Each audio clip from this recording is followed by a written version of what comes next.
उत्तर प्रदेश के मिर्जापुर में लालगंज तहसील क्षेत्र के ग्राम पंचायत बजही कला के राजस्व गांव बनकट में स्थित श्री साधु राम गौड़ स्वर्गीय राम इंटर कॉलेज पर 15 अक्टूबर को डॉक्टर अरुण कुमार मौर्य राष्ट्रीय संयोजक आइस बेस सम्यक मूल मोर्चा के तत्वाधान में भूप नारायण मौर्य जिला अध्यक्ष मिर्जापुर की अध्यक्षता में भूमिहीन गरीब मजलूम एवं अपने कार्यकर्ताओं को बुलाकर एक सभा का आयोजन किया गया। इस सभा के मुख्य अतिथि डॉक्टर अरुण कुमार मौर्य राष्ट्रीय संयोजक आइस बेस द्वारा सभा को संबोधित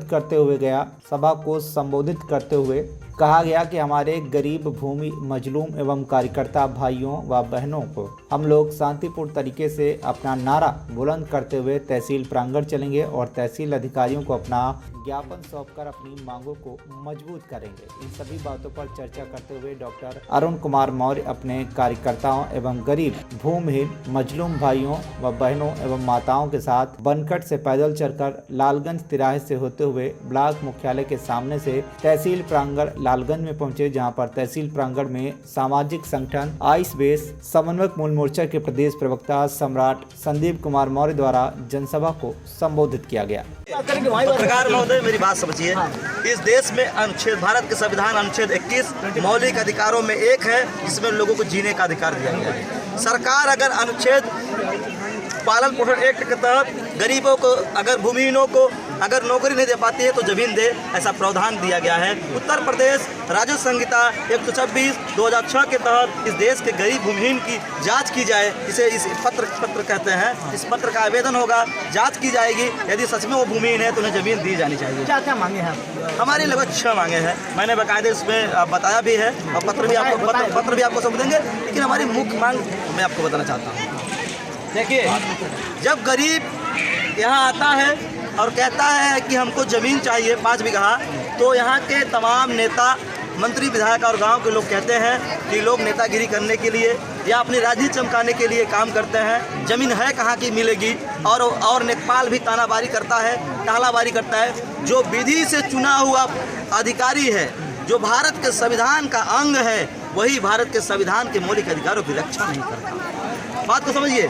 तो हमारा इतना कहना है कि जब 5 बीघा ज़मीन की हम बात करते हैं तो लोग बोलते हैं कि ज़मीन नहीं है, तो ये ज़मीन खोजने का काम नेकपाल को दिया जाए कि हमारे आइस बेस संगठन। क्या सुनिए, यदि ये काम नेकपाल को दिया जाएगा तो कुछ माफिया, गुंडे, बदमाश, भूमाफिया बचे रहेंगे, उनकी पोल पट्टी बची रहेगी। यदि हमको खोजने के लिए दिया जाएगा, हमारे संगठन को खोजने के लिए दिया जाएगा, तो पूरे वो लोग एकदम उघाड़ जाएंगे। तो हम हमारे कहने का कई जगह ऐसे हैं जहाँ खेल का मैदान कब्जा है, जहाँ बंजर भूमि कब्जा है, जहाँ किसने किया है? सरकार कोई किया है? सरकार कहती है, हाई कोर्ट का एक आर्डर है कि सरकार किसी गरीब की ज़मीन पे जाकर बुलडोजर न चलाए। ये अनुच्छेद 19 के supreme court chief justice of India BR Gavai साहब का आदेश अभी मौलिक अधिकारों के लिए आया है, बयान आया है कि अनुच्छेद, ओए भाई चुप रहिए, अनुच्छेद 21 का पालन किया जाए। यदि आप बुलडोजर चलवाते हैं तो समझिए आप इस देश के लोगों पे, गरीबों पे उनके जान मारने का काम कर रहे हैं। तो रही बात गरीब की, जो 5 बीघा की हम लोग बात कर रहे हैं, तो ये बताइए, गांव में तालाब पे कौन कब्जा है? गरीब लोग। ठीक है, चलिए हम आपकी बात मान लेते हैं, लेकिन जो जंगलों में हजारों बीघा धर्म के नाम पर आश्रम बनाकर बैठे हैं, वो कौन से गरीब हैं? पत्रकार महोदय, वो कौन सी गरीब है? जो 2-2 हज़ार, 3-3 हज़ार बीघा फर्जी पट्टा करवा के बैठे हैं, वो कौन सी गरीब है? मतलब वो उनका माल गड्डी अधिकारियों को पहुंच जाता है, सरकार को चंदा मिल जाता है चुनाव लड़ने के लिए, तो गरीब, मतलब वो लोग ठीक ठाक आदमी है। और जो गरीब है, जिनके पास रोजी और रोटी की व्यवस्था नहीं है, वो उनको वोट देती है कि भैया ये आदमी अच्छा है, ठीक है, ये हमको पट्टा देगा, ज़मीन देगा, घर देगा, हमारे बच्चों को नौकरी और शिक्षा की व्यवस्था देगा। लेकिन सरकार कंपोजिट विद्यालय बंद करके कंपोजिट दारू की ठेका खोल रही है। शिक्षा बढ़ेगा सर तो आप वैसे आवाज़ उठाएंगे, सरकार नहीं चाहती कि आवाज़ उठाएं। नहीं, देखिए, जैसे अभी सरकार ने क्या किया कि अंग्रेजी, बियर और देसी, यानी कि कंपोजिट और 1.5 लाख दुकानें बढ़ा दी गई। और उत्तर प्रदेश में सरकारी स्कूल 27,000। आपको जानकारी बता दूं, रमणगंज पहाड़ क्षेत्र है जी, आपने बियर बार का नाम सुना होगा। मुंबई, दिल्ली, लोग मदमस्त रहे, नशे में चूर रहे और वो आगे न बढ़ पाए, इस वजह से बियर बार रमणगंज पहाड़ के ऊपर खुला हुआ है सर।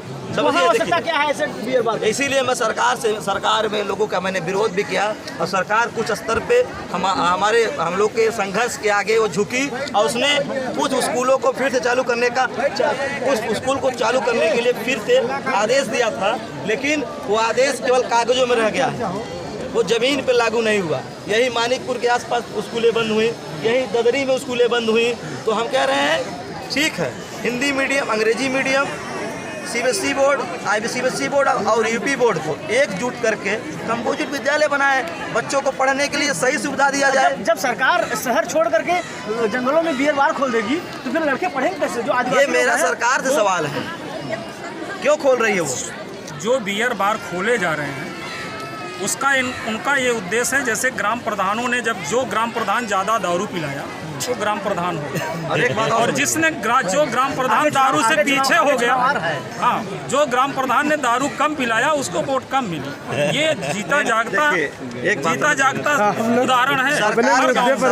सरकार चाहती है कि कंपोजिट जब विद्यालय खोले जाएंगे तो वहाँ से DM, SDM और पटवारी और लेखपाल निकलेंगे, लेकिन जब हम कंपोजिट दारू के ठेके खोलेंगे तो वहाँ से बेवड़े और शराबी और वहाँ से बदमाश निकलेंगे। तो सरकार लोगों को बदमाश, नलायक और नाली में गिरा हुआ बनाना चाहती है, जबकि हम चाहते हैं कि उनके गले में टाई हो और वो भी इस देश के न्यायालय में, कोर्ट के कचहरी में, थाने में DM, SDM, पटवारी की नौकरी करें। लेकिन सरकार चाहती है कि उनको नाली और गंवार बनाएं।